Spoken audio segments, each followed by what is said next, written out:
प्रभाग क्रमांक 22 मध्ये भारतीय जनता पार्टीचे अधिकृत उमेदवार किसन जाधव, दत्तात्रय नटगिरी, अंबिका नागेश गायकवाड व चैत्राली गायकवाड यांच्या प्रचारासाठी काढलेला भव्य रोड शो म्हणजे जणू विजयाचा गुलाल उधळणारी विजयदर्शी पदयात्राच ठरली.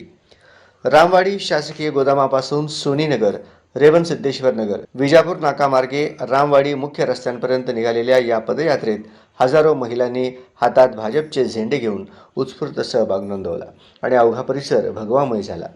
या शक्ती प्रदर्शनात पालकमंत्री जयकुमार गोरे, आमदार देवेंद्र कोठे, भाजप युवा नेते मनीष देशमुख व मोनिका देवेंद्र कोठे यांची उपस्थिती विशेष ठरली.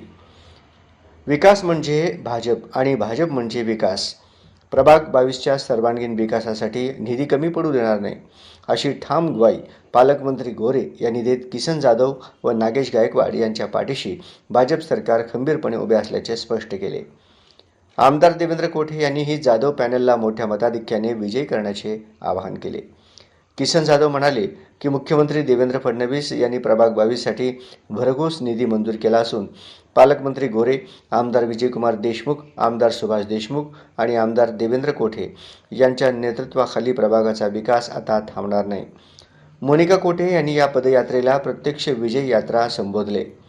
लक्ष्मण मामा जाधव व माजी नगरसेवक नागेश गायकवाड यांच्या मार्गदर्शनाखाली आयोजित या रोड शोला मिळालेला अभूतपूर्व प्रतिसाद, विशेषतः महिलांची विक्रमी उपस्थिती शहरातील इतर कोणत्याही प्रभागात न पाहिलेला असल्याची चर्चा आहे.